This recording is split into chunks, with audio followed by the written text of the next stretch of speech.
go. Hi, thank you very much for coming to Rezzed Sessions. My name's John Hickson from Rezzed, and I'm joined today by Frontier Developments here to talk about Panic Coaster, which is their new roller coaster game.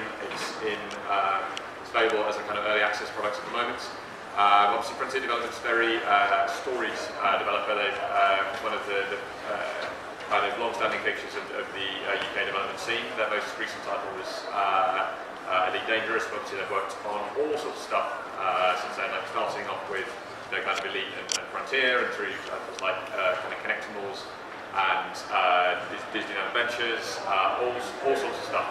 And Panic Coaster to kind of return to the roller coaster simulation genre after the studio worked on Roller Coaster Tycoon 3, which was a number of years ago now. So I guess to start with, if you guys could introduce yourselves and just say what you do, and then we can have a bit of a chat about how everything that Frontier's done is kind of feeding into what they're doing in Panic Coaster. Hello, I'm John Laws, I'm the studio art director. Yes. I'm Jonny Watts, and I'm the studio creative director. So I guess starting with some of the obvious ones, did you work on Roller Coaster Tycoon 3? Yes. Yeah, definitely. I worked on that, and even prior to that, I worked on the expansion packs of Roller Coaster Tycoon 2. And prior to that, I just played Roller Coaster Tycoon 1 all the time. Thoroughly well qualified. That's how I got the job, really. Well, yeah, I mean, also we had, and at the time we had people who were working on Panic Coaster now, like Sam Denny, he was working on Classic Computer as well. Yeah, we're meant to be a mixture of veterans, which I try not to get insulted by that, but yes, I'm a veteran, an old codger, and also we've got some really, sort of graduates straight out of like sort of the gaming degrees at university, and that's pretty awesome. It's like a fusion of people who think they know what they're doing, and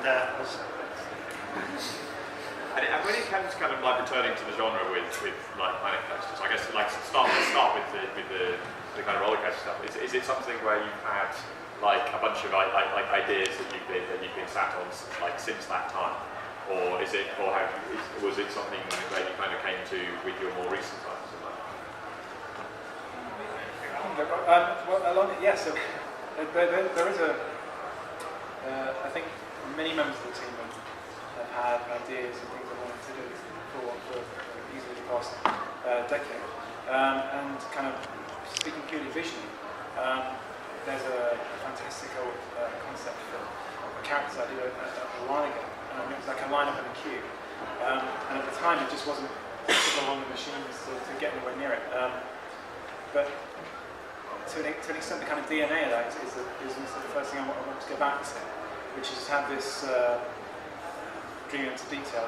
Is this look which when you're riding a coaster or when you're looking from a god's view down on the characters in the park, you kind of really get this kind of expressive nature. You understand what they're thinking, you understand how they're reacting to what you're building in the park. So it's an exciting, entertaining experience, which is kind of, if you like, presenting a very deep simulation. So that was always something that I really wanted to do, because it's very easy with a management game to make something quite dry, and I always wanted to make something with lots of soul and lots of personality. So from a game design point of view, I sort of think that like playing Roller Coaster Tycoon 1, working on Roller Coaster Tycoon 2, developing Roller Coaster Tycoon 3 was like an apprenticeship, really learning our trade, learning what make roller coaster games tick, going to see loads of theme parks as well, and I think this is I was going to say the pinnacle. If I say pinnacle, that almost sounds like this is the last game I'm going to make, and I'm for the whatever chop or whatever. But I think we learned so much doing those games that it has actually. There are more things that we can do to it. We've learned more. Processing power is better. I think we can do a deeper simulation. We can make superior creativity. You look. Hopefully, we'll be showing you a video of some of what our fans have built. You can just see how. It's just snowball. The creativity is absolutely snowball. We're trying to plus everything. I mean, that side of it's crazy. I mean, when we come to, am I allowed to do a show of hands? Is that allowed? Of course. How many people have actually been seeing what people have been creating with the alpha? Has anybody seen anything really of Panic Coaster? So good. There's an amount. It's good. It's nice. So we used to play. We were playing with the game prior to alpha, and we'd make something and it'd be like that's quite nice. That's good. You know, you'd be excited. You do I thought it was brilliant. Yeah, you do a ton out of it, and then we'd stick it out, and people would get excited. And now I kind of look at it. I look back at what I made with a sense of shame, because like there's so much brilliance out there, and I'm not even like fluffing people up. That's genuinely brilliant work being done with the alpha, which you weren't expecting. Really kind of clever things that people are finding to do with. Well, they're finding things to do with a gable end of a building that I certainly can imagine would ever be right. I was going to say that I could. That would be hockey, wouldn't it? That's very good. Actually, we do have that video, which I should have done at the beginning. I'm sorry. So let me segue effortlessly from you talking about that. We actually do have a free clip of the kind of things that people are making with the alpha, which is really cool. So we'll just so you see what we're talking about.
So what's interesting about that is just referring to one piece in there. The piece where the guy is building the kind of pagoda-shaped bit with the rough walls, the rough tiles. I remember looking at that and thinking, dirty genius. Because he builds these bits out first to use those to align the rest of the roof, which is kind of exploiting a very open system. That's which is clever work. You thought that, I can't tell you what our lead programmer thought. Yeah. But kind of looking at that trailer, kind of seeing kind of shows the kind of right people was creating. That reminds me of, and I probably one of the few people who's thinking this, but it reminds me of one of the Xbox titles, which was Kinect titles, which was Disneyland titles. Yeah. Which was again a kind of one of the kind of many projects that Frontiers worked on. I mean, just to see that as a particular example is having had to like model Disney's mad little world. Was that like useful? Something you take into planning? It was. So what we did is Anaheim in California, and we modelled it one to one. And the vision, the goal, what we really wanted to do was can we build that out of the tools? And that's why you'll see the curved paths. You'll see all the piece by piece, all the way you can do the decorations. It really is. It was like. I wouldn't say that we learned from it, but it stimulated us to create this crazy goal. I think we learned what we wanted to do because, obviously when we're building at Anaheim, we've got, all the powers of whatever Max and Maya to chuck at that. All the 3D packages. Yeah, that's not. The test is time, and the test is going to be reference something else. The test with this game is to make sure that the players have enough kind of freedom of content. And the freedom of tools to actually be really creative, like just the small decisions, but actually the major decision which made such a point along the lines of building this game. Have you kind of think of the kind of those kind of sliding doors moments where you kind of think, right, what should we do here? Should we allow intersections with certain things? Should we allow effectively players to make what can be a huge mess and kind of propagate that all over the internet? And the truth is, evidently you should, because when you give players a lot of freedom, they can create things which ultimately they will share and everything else and inspire people in the same ways.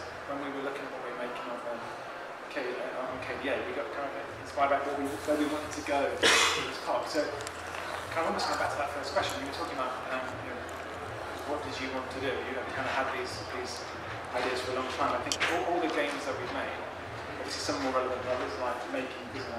But just when we were putting like all the crazy amounts of performance and having ideas about what people would do and within a park, and even things like Coast Crazy, and we wanted to have that level of performance and fun. It's good that you mentioned performance. So if you have a look at the crowd in Connected Lands Adventures, it is very emotive. Our animators are super talented people. And this is what we want to really put into Planet Coast as well, is the crowd is going to tell you how your park is doing. We're not going to have little icons above their heads.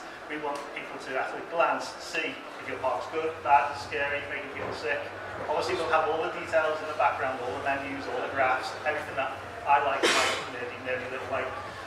But we want to get this performance in there. Yeah, because it's crowd. Well, we want to get the performance in there while still keeping the performance of the actual game. And that's such a fantastic fine balance and a really hard thing to do. Because what's really weird is we've got a really exciting, creative animator at work. Yeah. It's Jonny. And one of the things he said, I hadn't realised, he said, when I came here for an interview, they asked me what I wanted to do. He said, I just want to work on the coast. But he's such an expressive kind of real movie animator, and at the moment he's loving it, because we are opening the channel up, and as Jonny says, we want to make it so that you are aware of what's within the park and how they're reacting to what we're doing. So it's fantastic, whether it be reacting to a coaster coming by on a rail, or more obvious things like whether they're enjoying the burger or whether you've just managed to underpay that person all stuff right now. So what's the kind of the tech that goes into that kind of thing? I mean, do you have to like program all these individual little AI things and they can like, oh well, that host is X, scary or whatever? Being an algebra, I don't know. What's the data? So loads of data is what I'm going to say. Super deep data, super crazy. I don't want to demystify how advanced this data is. But yes, every guest is an individual. We built this game that it's a simulation based on first principles, which is those people, the little guests, need to get onto the rides and either spend their money or rate those rides. There's no little faux simulation in the background, and the guests just handy. They physically have to get that. So get there. So that means your path system is so incredibly important. So once they get to the ride and they're walking past scenery, they're storing it, they're continually storing it, they're continually saying, oh, I like this a lot, oh, I like this a very lot, or that's absolutely rubbish what you've built. And all this data is then being processed in the background, and that's the real people. No, it's just when you talk about the park. So one of the goals, one of the things that really excited us, weirdly enough, is actually the park, because as soon as we start to make it so that we can make a path different lengths and different widths, but then you allow people to place entertainers, masters, then that instantly creates a really fascinating idea. I can give like a little. Can I just go in there? Can we use that path as a door? Look, I get down there to a point, and I collapse onto those people because they're the entertainer, including you, Sir Larkin. Lovely to see. So it's good, but that's good. Just to give an idea of the sort of complexity and how it relates to real life park. So two things. First thing is when I get to a theme park, you'd think I'd get a pass so I can go on any ride, a fast pass. No, I stand in the queue. My family hate me. I like to queue for ages just so people watch. Why are people doing that? Why are people doing that? Why in the queue? It was just crazy. But the reason being is that when we worked on Roller Coaster Tycoon 3, we worked with a guy called John Wardley, and he's the guy who designed Oblivion and Nemesis at Alton Towers. And he gave us some insight about what a real theme park designer, what are they doing? And one thing he did is that the queue lines that they build, they always make sure that the queue line goes above where people get on the ride. Why do you do that? And he says, well, as the guests are walking up, they actually look at how people are putting on their harnesses. You do that, they learn the harnesses. Throughput is increased by 10%. 10% more people going through means profit. It's that these are all the things that we're trying to program into the game. It is taking real world. Just taking the real world and trying to distill it into numbers. So This is good. that's what I do. Sorry, I was actually caught up in the whole game presentation, just thinking about it. Well, I just do numbers. It's the worst thing you can do on a stage presentation. You don't do that ever. It's very good. Elsewhere, I mean, your most recent kind of back catalogue is Elite Dangerous, which obviously this gigantic, kind of galactic kind of space adventure. Like, what crossover is that between being a captain of a spaceship to running, like, creating roller coasters? Well, hopefully it proves we can do deep, inaccessible simulation.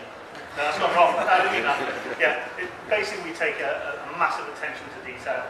Elite is a sophisticated game. It's a game which I get absolutely lost in the best ways. I've sunk so many hours into it because we're not talking about Elite, but I just love it, and it's happened because it's this attention to detail. It's an insane, obsessive attention to detail, and so the way we sort of calculate how the economies work in all the systems is really how do you deal with big data. We're applying very similar principles to how we deal with the big data of what every guest thought in Planet Coaster. So there are more similarities than you probably think from an engineering point of view, even though the flavour is totally different. And on the other end of the scale, how about like connectables? There's obviously about Connect Cycle where you've got like little cuddly tiger cubs. Is there any of that in Planet Coaster? That's a great question.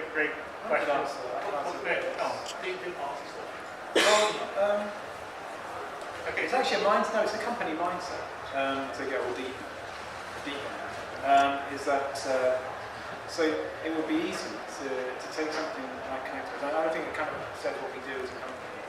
And this isn't an advert, this is actually kind of describing a way to think. I think if you're in a creative industry. It would be very easy to think about Connectables as, it's a kids game. And it would be easy to communicate that way. And we never did. We always looked at that. We want to make people really excited about Connectables. Feel like they've got a really sophisticated game in front of them, not just a product designed for a particular audience. So we did actually get people who were like hardcore gamers saying we don't think we are very cool, very visible in these particular games, but I'm loving the graphics, are so cool. So we really put the work into this, and that's great. And I think when we come to this, to Planet Coaster, we know that it's the start of a very major franchise for us. So we are going to put an awful lot of consulting to that in the same way. We're not going to come and belittle it by just saying, it's purely a management, it's purely a business. It's not really kind of presenting life. I get really excited about Planet Coaster, about the life of it, and other people get really excited about the simulation. So I think it's that. If that answers the question, I don't know if it did. It said something. In Connectables on these, you put a theme park in the background. That's true. Interesting fact, number 7. Yeah. I'd obviously that, and you were like, I love making theme parks. We should do more of that. Yeah, it is. I mean, there is actually in terms of the gameplay side, you are effectively messing around and trying different things on the app. There's a lot of play to understand and discover how the game works. I think it goes down to, again, I'd say this attention to detail. So every game that we've ever done, we really do. You say we put our soul in it. We put our soul in it, and we never try and cheat ourselves or cheat the people who play the game. We have so much affection for the things that we create, and we spend so long just trying to get it right and put that detail, that attention to detail. So the cats that you see in Connectables, to me they feel real. That sounds a bit spooky, but we just poured over all the animations. How can we get that, the emotion in there? It's quite sophisticated technology behind it. And you can see that. I think there's so we posted a few things on Planet Coaster to do with some of the concept of taking there's one particular wheel that's online from that sketch through to modelling through to animation, getting that kind of character across. And I think he's reacting because someone's thrown up next to him in the game itself. And it's quite funny how many people are kind of going. And there's one genuine question about where people are going to say, is there a cartoon spin-off? No, but there is a level of depth that we have to go to in these things. We've got license to. We get really excited about kind of deep looking into the game. And obviously, I think the most recent Coast endeavour was Stream Ride with Microsoft. Obviously, that was about making nightmarish roller coasters and just scaring people. And that was the kind of the objective. And I have to say, my experience, I kind of get to be alone in this saying, when I play roller coaster tycoon, there is that bit where you start making murderous things that fling people into space.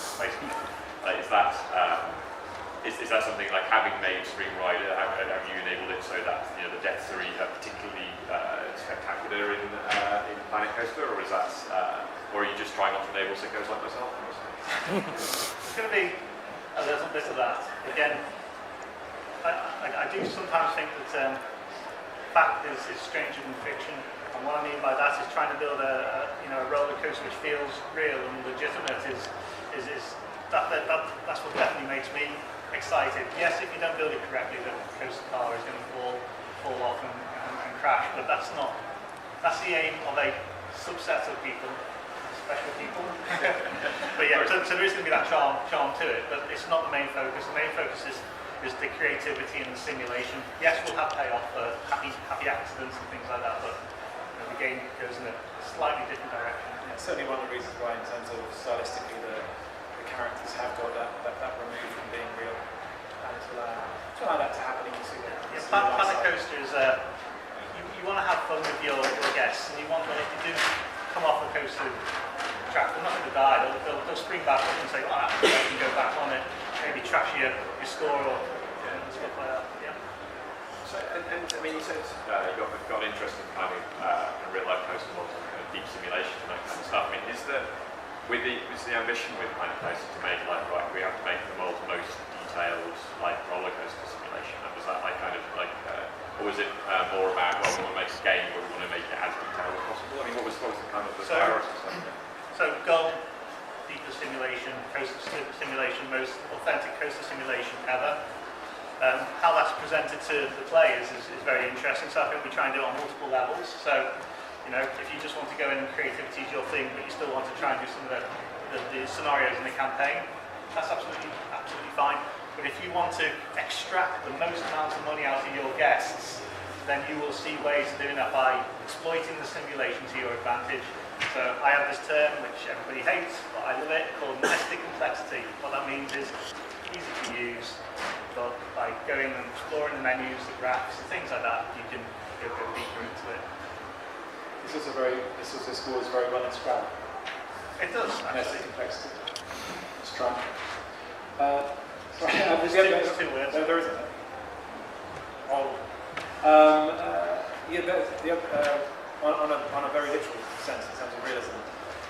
So the visual sense of it, the rides are incredibly detailed. We go all over, we go to every lane to try and build all the nuts and bolts on the highway, so we really get a sense of that. That's primarily because the more of that kind of realism in the rides, it marries up very well with the character styles. So you actually do believe in the world itself. We also do it with the audio. So all the audio has been recorded by a guy called Watson Bloom. He's gone to theme parks in the States. Actually managed to get one of the theme parks closed down for a small number of hours, and he went around trying to capture all the various sort of chain lifts and things like that. So again, trying to keep that authenticity to the game, but still, then our audio designers have to try and make it fun and yeah, because like a coaster when it's going on the track, what Matt Florenz, the audio guy, he then layers on some about 80 different sounds to give you, because you can record a coaster going all over the place, that exact sound, but that will only give you that will then give you just about enough of the coaster, but it won't give you the experience of being there and hearing what you think is like a humming machine or anything like that. So that he has in there to give you a sense of kind of weight. The experience. I wonder if you're giving players the tools to kind of make this stuff. How that's supposed to be, because college coasters are very, very complicated things, and also things how do you kind of draw a line with, presumably if you gave somebody kind of fortress style interface, there's some people who go for that, they people find it unusable.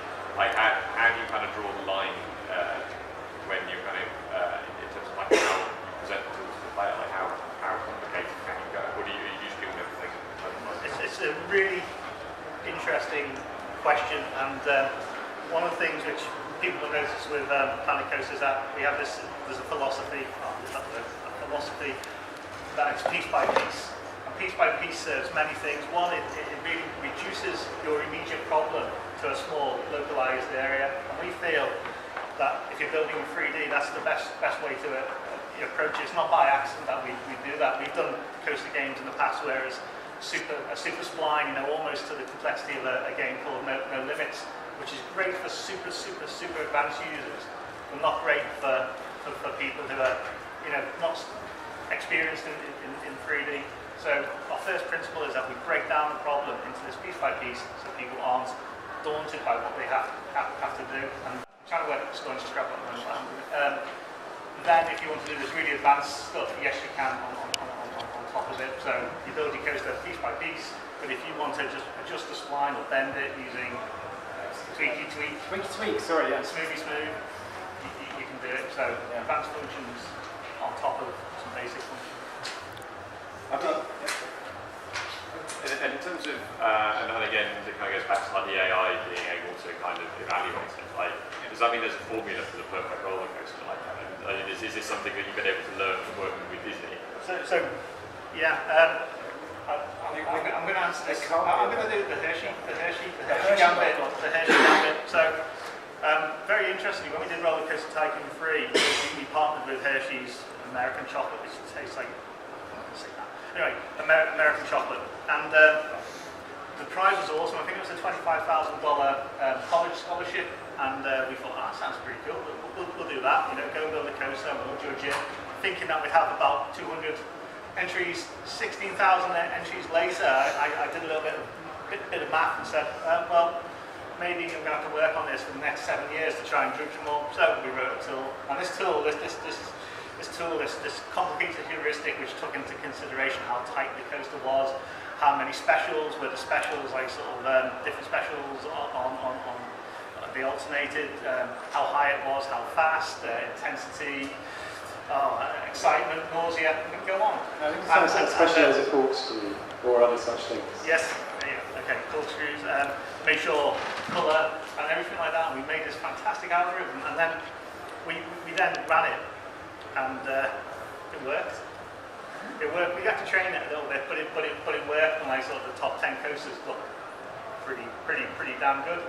And with that experience, that's what we're now doing. We're applying that, obviously slightly different because I know a toilet is not a coaster, but if you build that toilet exciting, you will score highly. But yes, lots and lots of thought goes behind. So you got code that judges toilets outside of there? Oh yeah, definitely. Well, how much does a toilet cost? The number of people who build multi-story toilets and Planet coasters is unbelievable. Yeah, so all these Planet coaster enthusiasts, what is it with the toilets? It's the first thing they do is stack toilets. I'm looking at you. Yeah. Bizarre. Sorry. I've gotten lost now. No, it was a good question about the other, because it's fantastic about the algorithm side, but there's also kind of what people are actually after as well when they come to the park. They've got an expectation of what they want to achieve in the park, what they want to ride. So, like in the case of anecdotally, it's weird. We as a team went to Blackpool. Really lovely, really great day. Weirdly enough, I remember 2 coasters from that day.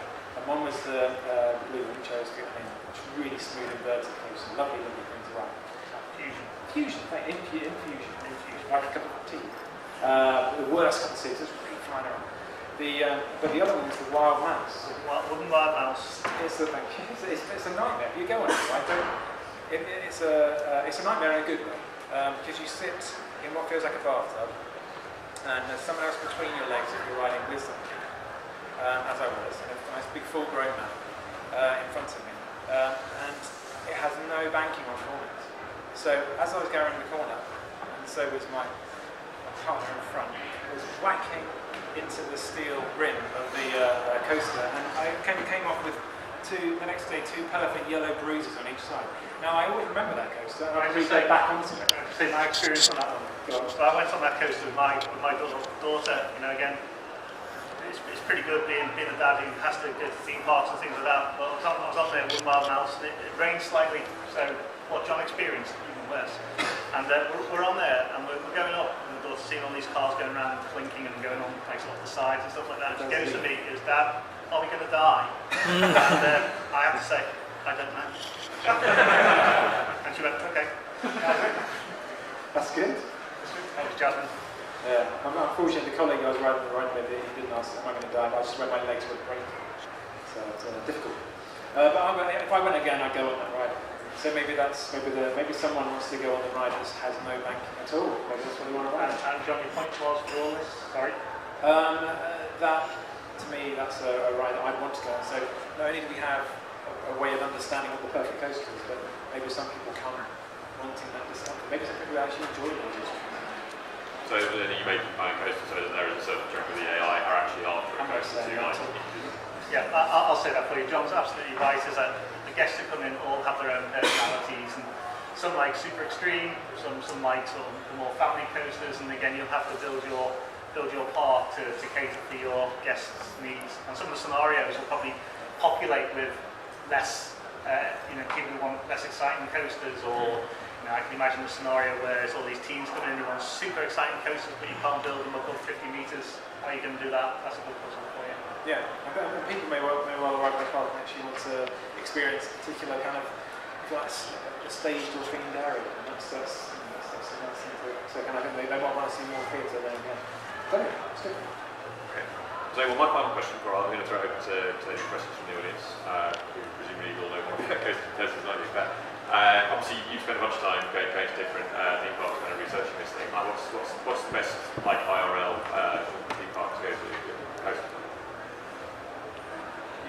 Well, my favourite coaster. So keep in mind that I love coasters, really scary coasters. I love it when it rains and I'll go on that barn house again, and I don't care whether I'm going to die or not, but I don't fly. So I'm quite limited to what coasters I can go to. But my favourite coaster is Shambhala, which is in Portaventura.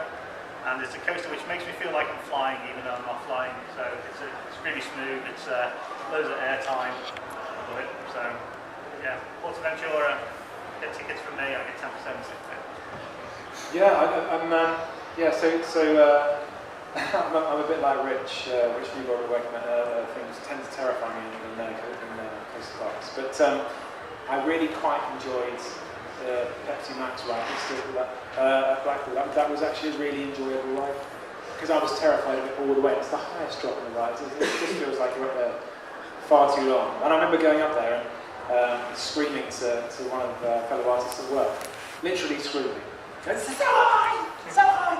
And it was horrible. Looking back on it, it's even more embarrassing. But I remember looking behind me. And you know how when you go to the photo booth at the end, there's always those guys who are like the ones who are like this. When they're going about 400 miles an hour towards a beam or something. Yeah? They were the two behind me, and I was screaming, I'm going, they're like stonewalling me. Just turn front, stop screaming. So even through that experience, it's still one of my favourite rides. So I really like that. It seems like it never ended. It's so beautiful. It's wonderful, graceful curves. Okay, ringing endorsements. Thank you very much, guys. Actually, first of all, thank you very much.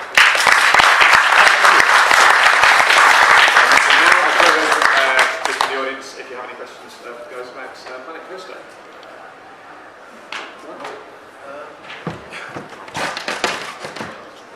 Yeah, a couple of questions. Just, are you going to have things like weather effects and seasonal as well? And I guess more than one person can they kind of work on the same part together? So I can do I'll do the easy one, which is work on the same part together. You can think of the weather answer. So you won't be able to work on the park at the same time, but you notice that it's Planet Coaster. You see the planets at the beginning, and that's going to be that you will see your friends on there, and you'll be able to sort of download their park, work on it, upload it, and so you'll be able to have that sort of thing going on. So again, we really want to embrace community.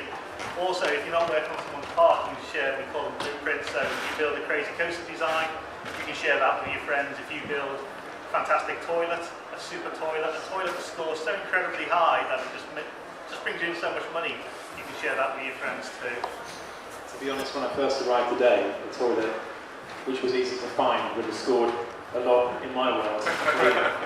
They're hard to find, but then you see that. In terms of rain and weather and various things like wind, so we've looked into it. We've looked into it in a bit so far, and certainly from the design level. And our tools in terms of generating artwork is robust enough that we can kind of play around with specular properties and make things look quite shiny on a global level. So I'm going to be slightly vague, only because I don't want to say, oh yeah, definitely there on the first release, but it's something which we actually are quite excited about. Is that good? So that's a nice play. It's a very hard one to answer. I love the idea that there's going to be like a shadow toilet economy in Planet Coaster. I think. Yeah, you heard it first here. Right. Anyone else? At the back.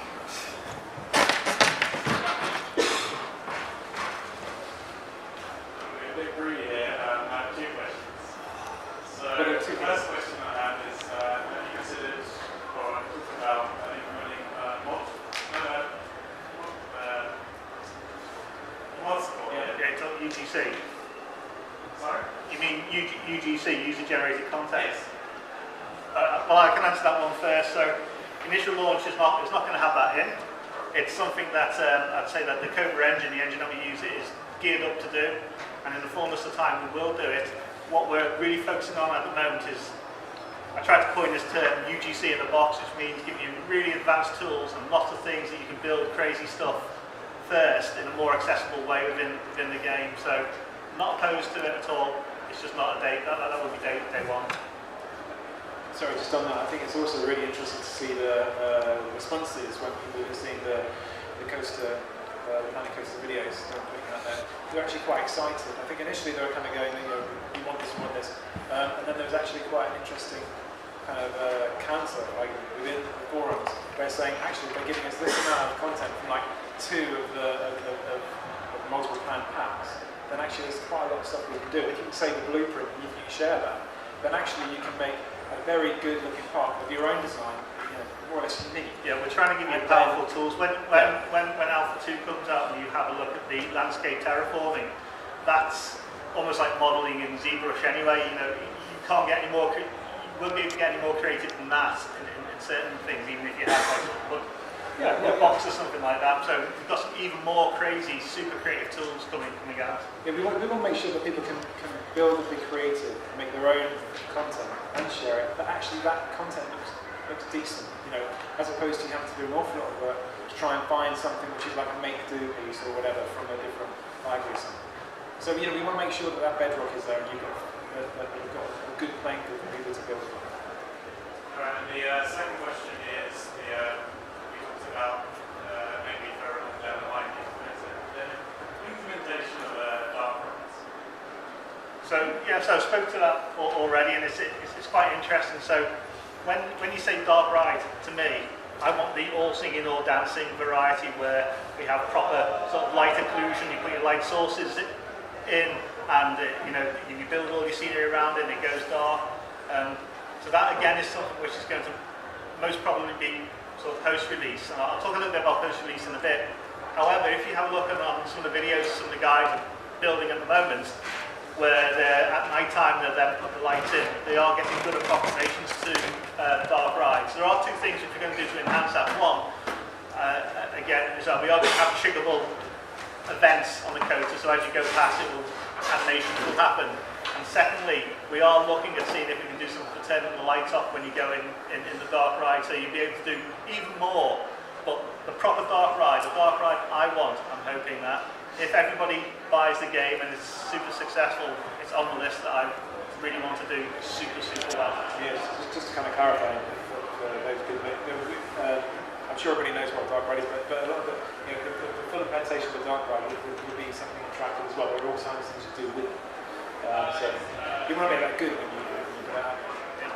Good question. I don't know what a dark ride is. What's a dark ride? It's a ride which is again, it would be a ride that when you go in, it's normally it's enclosed, and these animatronics happen as well, and like there's all laser beams and laser shows. And in some ways, they're almost like progressing now that people are going to put VR in there as well and things like that. It's also sometimes sort of, we call it 4D, where they'll squirt water at you and there'll be fire and things like that. So, yeah. Okay. Any other questions? Oh. So obviously in Planet Coaster you can, decorate your buildings however you want them, such as a restaurant can suddenly become a castle restaurant or whatever. I was really wondering how much of a difference it will make to the AI how you sort of decorate them, if they'll appreciate a well-decorated restaurant more than, just a random mess of walls or just the base restaurant, which isn't much. So short answer, it will affect it, and this is, as I was talking a little bit about when we did this Hershey judging, where we really try to analyse what makes a good coaster. We're going to try and do maybe not as sophisticated as that, almost. So we're going to things like how many pieces are there, are the theme pieces consistent? We're going to try and work out, how we're going to have to try and approximate what is good art really. And so yes, it will have an effect. It will plus it. We'll also make sure that when it has an effect, it's not going to destabilise the simulation. So I think it's really interesting to talk about this. So we actually discussed that. The reason why I said it's a great question is because we discussed that.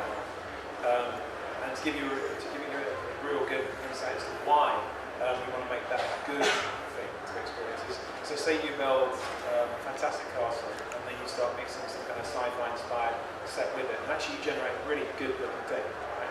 We generate something decent. And your friends are all like, this is amazing, I want to share it, I really want your whatever. But then a piece of game code looks at it and says, now you put the medieval set with the sci-fi set, it can't possibly work. It's like, you need to make sure that actually is going to be good for you and it's going to be a rewarding experience. So it's quite good. So John has now given me the challenge to make sure that when you build this sci-fi spooky fusion, we judge it correctly. So the yes. So answer to your question, yes. Yes. Okay, we've got time for one more question. Will the type of buildings and rides you put inside your park affect the type of personalities the AI have? So if you have really scary rides, will over time only people who like scary rides come to your park, or will it always be random? Well, last question stumped me. Great question. Yeah, I'm gonna have to think about that. John, can you just talk some arty stuff while I think of it? Oh yeah, answer it. Answer it. Design John. Right. Well, what I'd say is, yeah. I'd say that if you, so if you populate your park with, so you're talking purely about buildings, right? And rides. So Right, yeah, before I want to rides, clarify, I don't want to say yes when I don't know what precisely the full contract is. Otherwise, Jonny will get me to write a contract. So I would say that, if you have an awful lot of adrenaline rides or scary rides there, then that should affect the people who are coming to your park. In the same way. Well, I think so. So if you, I had time to think about it now. So definitely in Sandbox, I think that's an absolute. It wasn't going to be like that, but you and I just designed part of the game for me. Thank you. Glad it came down. I think in the scenarios that we'll do, so there's going to be a campaign mode, which will be certain challenges. I think we're going to have to be very fixed to allow what type of guests are going to go in. Otherwise, that will break the puzzle elements. But in scenarios, I think that's absolutely a great idea. Is that well, that's what happens, isn't it? If you go, a certain set of people go to Thorpe Park because they're scary, and if you go to Chessington World of Adventure, so do I have to credit you now? I'll take that idea. No, brilliant. Well, there we go. So a bit of live game development in the Rezzed Sessions. Okay, so that's all the time we have. Obviously, guys are here if you have any. I'm sure you could have a quick chat with them if you have any further questions. But for now, thank you very much to John Law for joining us.